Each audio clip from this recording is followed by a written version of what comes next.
All right, this is out of the Denver Post, and this really strikes at the heart of what I think is largely responsible for the situation in Uvalde that nobody can figure out, including the President of the United States. Let me bring up his tweet here. This is from President Biden. This is what he said immediately afterwards. These kinds of mass shootings rarely happen elsewhere in the world. Why are we willing to live with this carnage? Why do we keep letting this happen? Where in God's name is our backbone to have the courage to deal with it?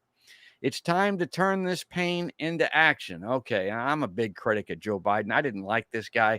I wished he hadn't been the nominee of the Democratic Party. This is a dude that got overruled by a parliamentarian when it came to a federal minimum wage, and he's, talking about turning pain into action. So you're not going to see me jumping up and down for Joe Biden.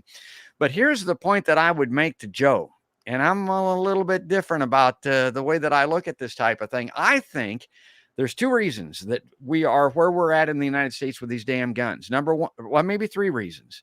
We've got the guns. We talked about that. They're out there.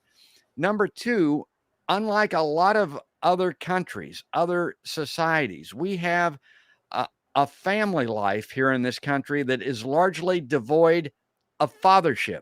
Folks, I'm a divorced father. I'm not going to get on the soapbox about that today, but we don't have the firm hand of the father in the home in this country like we used to do, like a lot of other countries do when these young men are reaching maturity.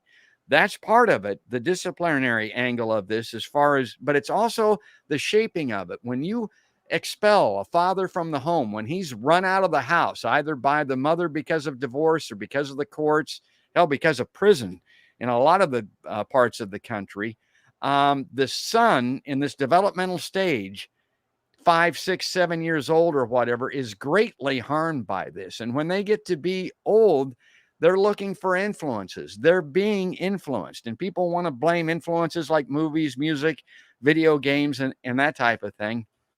And my point always is it's not all about what they're being influenced by. It's what they're not being influenced by.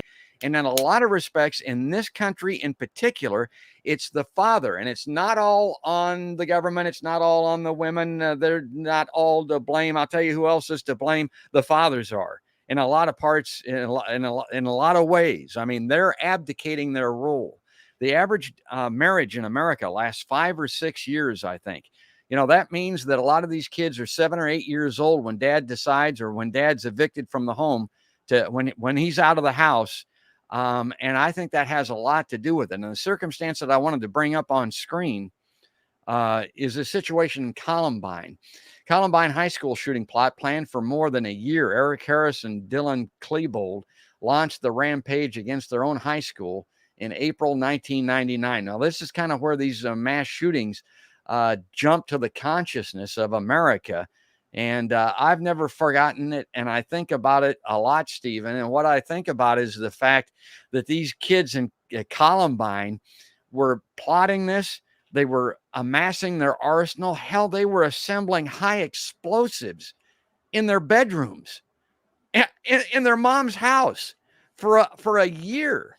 And, nobody was opening the door. Nobody was looking in there. They didn't have the type of family that they should have had. And I don't want to preach, too much on this, but long story short, I think that is something that Biden and a lot of people could start talking about in this country, along with, the music, the video games, and the movies and all that type of thing, to keep these fathers in the home. How do you do that? Maybe incentivize them. We've got this child tax credit. Maybe it's some way to incentivize families monetarily to stay. Now, that said, I'm not a proponent of if mom's in danger. If there's criminal reasons that dad shouldn't be in the home, then you exercise that within the constraints of the law, obviously.